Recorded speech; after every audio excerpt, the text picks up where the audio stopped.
Bonjour à toutes, bonjour à tous. Alors aujourd'hui, nous allons pouvoir écouter Didier Sandre lire l'intégralité du chapitre 2 du livre 3, qui s'intitule Du repentir. Le sens de ce verbe est religieux, effectivement. C'est comme une continuation de l'essai des prières, qui est l'avant-dernier essai du livre 2. Mais il a également un sens esthétique, puisque Montaigne parle ici de sa démarche, qui consiste effectivement à parler de soi, reproche qu'on lui a fait à l'issue de la publication des deux premiers livres, qui sont devenus immédiatement un best-seller. Alors il était déjà mal vu à l'époque de Montaigne de parler de soi, et ce qu'il fait est donc très novateur. Donc ici, il se défend par rapport à son projet. Ce n'est pas une question d'amour-propre, c'est une esthétique, c'est une démarche ontologique de connaissance de soi. Alors, ce chapitre, c'est un chapitre qui est vraiment très très important. Certaines des phrases les plus célèbres des essais que vous pouvez voir à l'écran sont présentes dans ce chapitre. Tout le monde connaît "le monde n'est qu'une branloire pérenne". D'autres phrases sont moins connues, comme chaque homme porte la forme entière de l'humaine condition. Il y a également le concept de la forme maîtresse et toutes les phrases où Montaigne défend son esthétique et défend sa démarche épistémologique, ontologique, anthropologique, voilà. Les auteurs se communiquent au peuple par quelques marques particulières et étrangères, moi le premier par mon être universel comme Michel de Montaigne. Donc ce n'est pas Rousseau le premier, c'est bien Michel de Montaigne. Et il y a ici également le mot essai qui apparaît de nouveau. Il était déjà apparu dans les livres. C'est ici l'essai de mes facultés naturelles. Et ici il explique: si mon âme pouvait prendre pied, je ne m'essaierais pas, je me résoudrais. Elle est toujours en apprentissage et en épreuve. Il y a également excusons ici ce que je dis souvent, que je me repens rarement. Alors, bon, c'est assez osé. Montaigne a déposé à Rome ses deux premiers ouvrages pour à recevoir l'approbation du Vatican. On lui a fait des remarques. Plus tard, il écrira, j'ajoute, je ne corrige pas, parce que justement, il est en train de peindre le passage, donc il peint des moments de sa vie. Voilà, donc pour cet enregistrement, j'ai ralenti le rythme de Didier Sandre et j'ai introduit quelques pauses qui me semblent nécessaires pour qu'on ait le temps d'assimiler ce sublime texte. Voilà, je vous souhaite une très très bonne écoute. Merci.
Du repentir.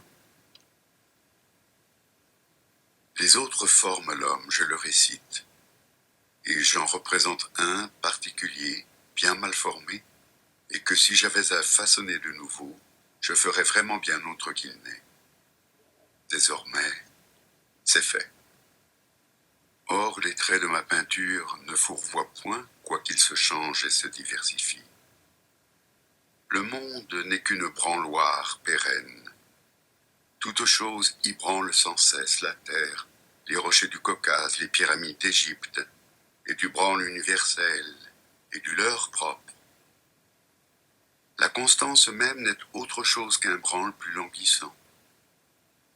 Je ne puis assurer mon objet. Il va trouble et chancelant dans une ivresse naturelle. Je le prends en ce point comme il est, dans l'instant que je m'occupe de lui. Je ne peins pas l'être, je peins le passage. Non un passage d'âge en autre, ou comme dit le peuple, de 7 en 7 ans, mais de jour en jour, de minute en minute. Il faut accommoder mon histoire à l'heure présente. Je pourrais tantôt changer, non de fortune seulement, mais aussi d'intention. C'est ici un registre de divers et muables accidents, et d'imaginations irrésolues, et le cas échéant, contraire. Soit que je sois autre moi-même, soit que je saisisse les sujets à l'occasion d'autres circonstances et considérations. Tellement que je me contredis bien d'aventure. Mais la vérité, comme disait Desmades, je ne la contredis point. Si mon âme pouvait prendre pied, je ne m'essaierais pas, je me résoudrais. Elle est toujours en apprentissage et en épreuve. De nature est crue et simple, et d'une nature encore bien faiblette. Est-ce pas faire une muraille sans pierre, ou chose semblable, que de bâtir des livres sans science? Les fantaisies de la musique sont conduites par art, les miennes par sort. Au moins j'ai ceci selon la méthode et l'école, que jamais homme ne traita sujet qu'il entendit ni ne connut mieux que je le fais de celui que j'ai entrepris.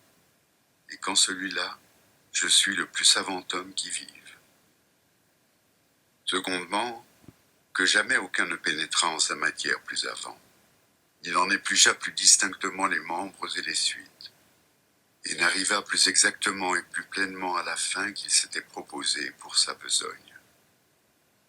Pour la parfaire, je n'ai besoin d'y apporter que la fidélité. Celle-là y est la plus sincère et pure qui se trouve. Je dis vrai, non pas tout mon sou, mais autant que je l'ose dire. Et je l'ose un peu plus en vieillissant, car il semble que la coutume concède à cet âge plus de liberté de bavasser et plus d'indiscrétion à parler de soi. Il ne peut advenir ici ce que je vois advenir souvent, que l'artisan et sa besogne se contrarient. Un homme d'une si honnête conversation a-t-il fait un si sot écrit? Ou des écrits si savants sont-ils partis d'un homme de si faible conversation? Qui a un entretien commun et ses écrits éminents se revient à dire que sa capacité réside au lieu d'où il l'emprunte et non en lui. Un personnage savant n'est pas savant partout, mais le suffisant est partout suffisant, et à ignorer même. Ici, nous allons conformément et tout d'un train, mon livre et moi. Ailleurs, on peut recommander ou blâmer l'ouvrage à part de l'ouvrier. Ici, non. Qui touche l'un, touche l'autre.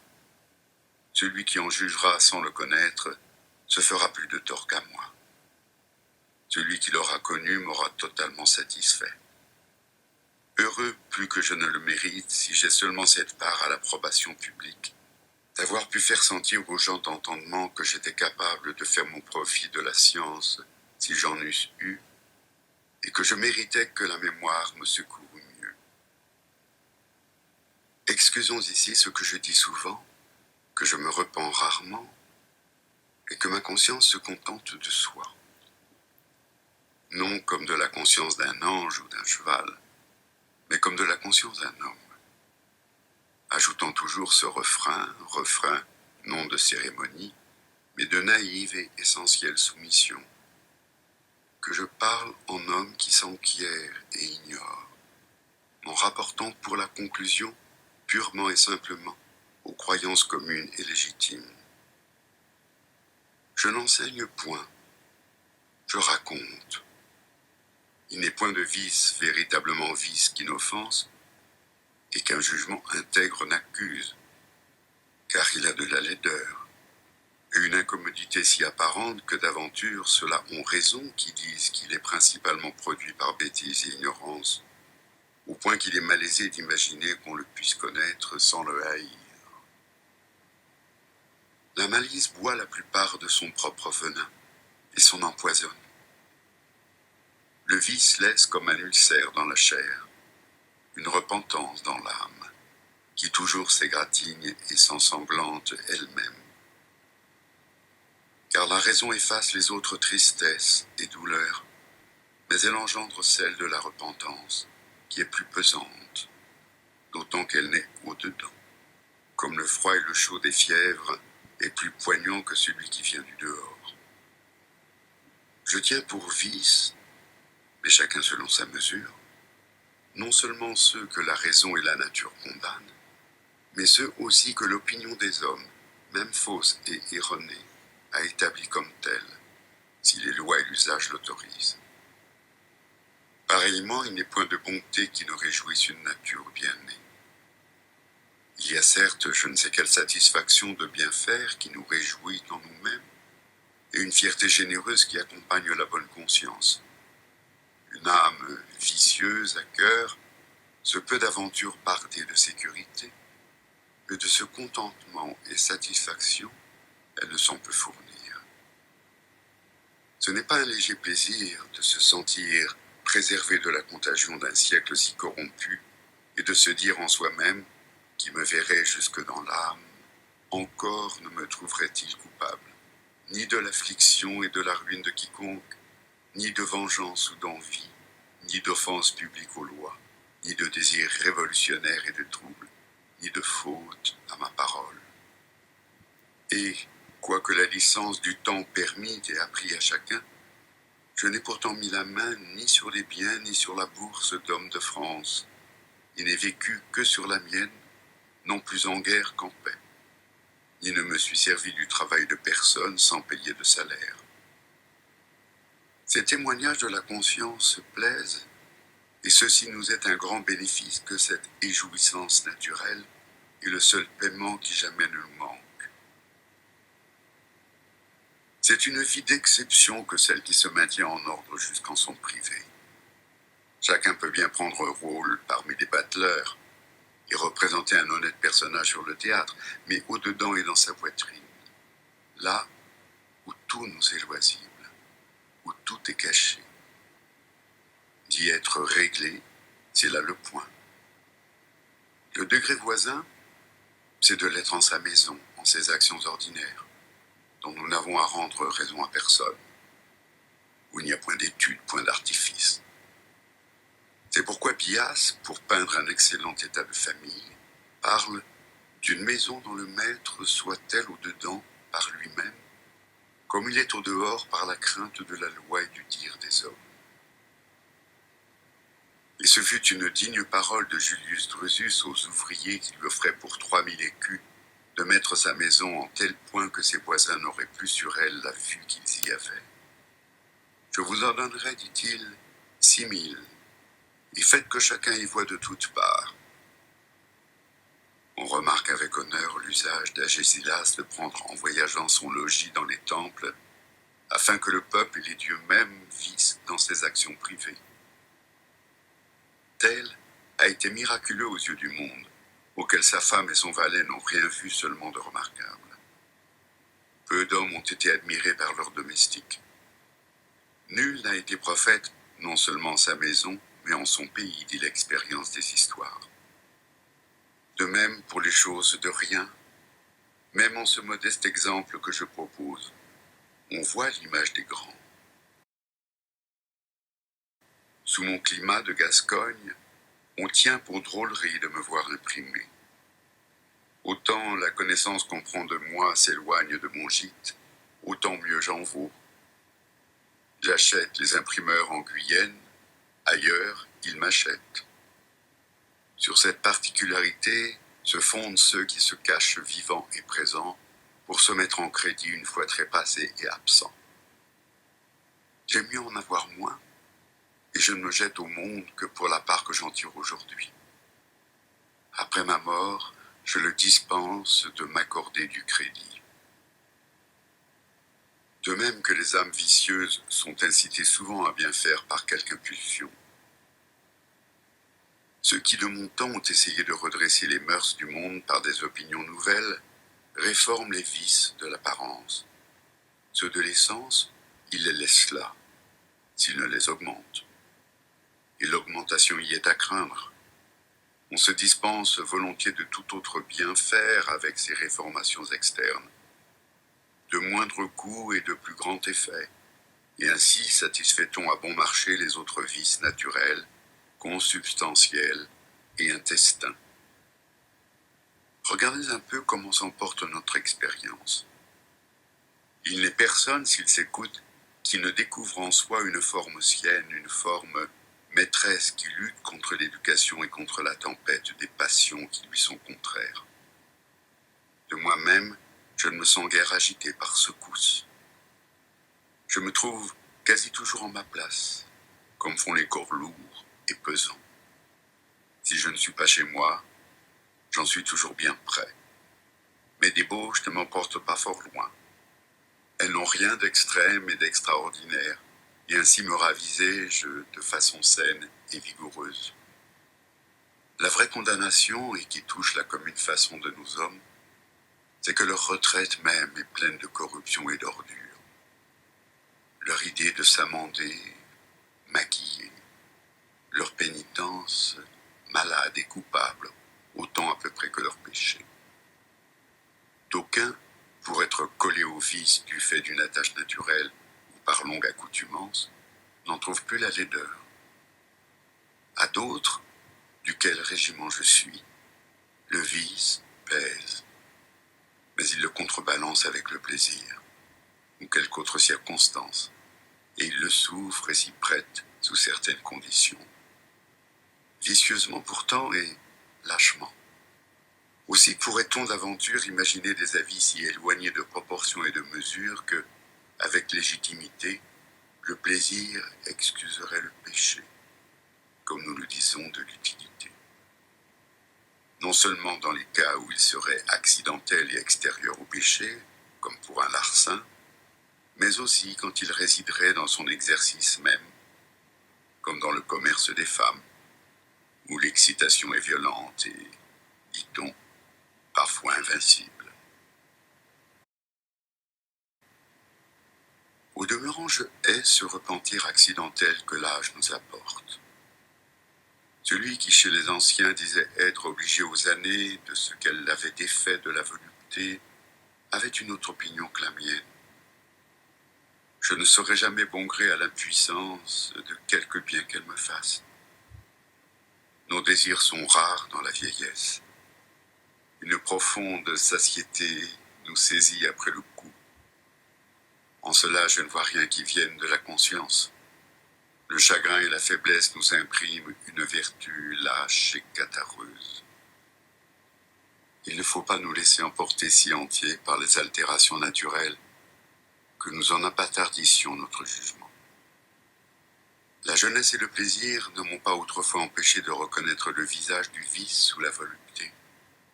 Ni à cette heure, le dégoût que les ans m'apportent ne m'empêche de reconnaître celui de la volupté dans le vice. Maintenant que je n'y suis plus, j'en juge comme si j'y étais. Je serais honteux et dépité que la misère et l'infortune de ma vieillesse dussent être préférées à mes bonnes années, saines, éveillées, vigoureuses, et qu'on eût à m'estimer non par où j'ai été, mais par où j'ai cessé d'être. À mon avis, c'est le vivre heureusement, et non, comme disait Antisthène, le mourir heureusement qui fait l'humaine félicité. Je ne me suis pas efforcé d'attacher monstrueusement la queue d'un philosophe à la tête et au corps d'un homme perdu, ni à faire que ce dernier bout chétif eût à désavouer et démentir la plus belle partie de ma vie, la plus intacte et la plus longue. Je me veux présenter et faire voir partout de façon uniforme. Si j'avais à revivre, je revivrais comme j'ai vécu. Ni je ne plains le passé, ni je ne crains l'avenir. Et si je ne m'abuse, les choses sont allées au-dedans environ comme au-dehors. C'est une des principales obligations que j'ai à ma fortune, que le cours de mon état corporel ait été conduit avec chaque chose en sa saison. J'en ai vu l'herbe et les fleurs et le fruit, et j'en vois la sécheresse. Heureusement, puisque c'est naturellement. Je supporte d'autant plus doucement les maux que j'ai qu'ils viennent en leur temps, et qu'ils me font aussi plus favorablement souvenir de la longue félicité de ma vie passée. Pareillement, ma sagesse peut bien être de même taille en l'un et en l'autre taux, mais elle était bien de plus d'éclat et de meilleure grâce, verte, gaie, naïve, qu'elle n'est à présent, cassée, grondeuse, laborieuse. Je renonce donc à ces réformations circonstancielles et douloureuses. Il faut que Dieu nous touche le cœur. Il faut que notre conscience s'amende d'elle-même par un renforcement de notre raison, non par l'affaiblissement de nos appétits. La volupté n'en est en soi ni pâlie ni décolorée, pour être aperçue par des yeux chassieux et troubles. On doit aimer la tempérance par elle-même, et pour le respect de Dieu qui nous l'a ordonné, ainsi que la chasteté. Celle que les cathares nous prêtent, et que je dois au bénéfice de ma colique, ce n'est ni chasteté ni tempérance. On ne peut se vanter de mépriser et de combattre la volupté si on ne la voit, si on l'ignore, elle et ses grâces, et ses forces, et sa beauté la plus attrayante. Je connais l'un et l'autre âge. Je puis bien en parler. Mais il me semble que dans la vieillesse, nos âmes sont sujettes à des maladies et à des imperfections plus importunes que pendant la jeunesse. Je le disais étant jeune, et l'on me renvoyait alors dans le nez la nudité de mon menton. Je le dis encore à cette heure que mon poil gris m'en donne le crédit. Nous appelons sagesse la difficulté de nos humeurs, le dégoût des choses présentes, mais à la vérité, nous ne quittons pas tant les vices que nous ne les changeons, et à mon opinion, en pis. Outre une sotte et chancelante fierté, un babil ennuyeux, ses humeurs épineuses et insociables, et la superstition, et un soin ridicule des richesses, alors que l'utilité en est perdue. Je trouve en la vieillesse plus d'envie, d'injustice et de malignité. Elle nous attache plus de rides à l'esprit qu'au visage, et il ne se voit point d'âme, ou fort rare, qui en vieillissant ne sente l'aigre et le moisi. L'homme marche entier vers son croix, puis son décroît. À voir la sagesse de Socrate et plusieurs circonstances de sa condamnation, j'oserais croire qu'il s'y prétend en quelque façon lui-même, par connivence avec ses accusateurs, à dessein, promis qu'il était à l'âge de 70 ans, à devoir si promptement souffrir l'engourdissement des riches allures de son esprit et l'éblouissement de sa clarté accoutumée. Quelle métamorphose ne vois-je pas la vieillesse faire tous les jours chez plusieurs de mes connaissances. C'est une puissante maladie, et qui se coule en nous naturellement et imperceptiblement. Il y faut grande provision d'efforts et grande précaution pour éviter les imperfections dont elle nous charge, ou au moins affaiblir leur progrès. Je sens que, nonobstant toutes les tranchées que je creuse, elle gagne pied à pied sur moi. Je soutiens tant que je puis, mais je ne sais enfin où elle me mènera moi-même. En tout cas, je suis content qu'on sache d'où je serai tombé.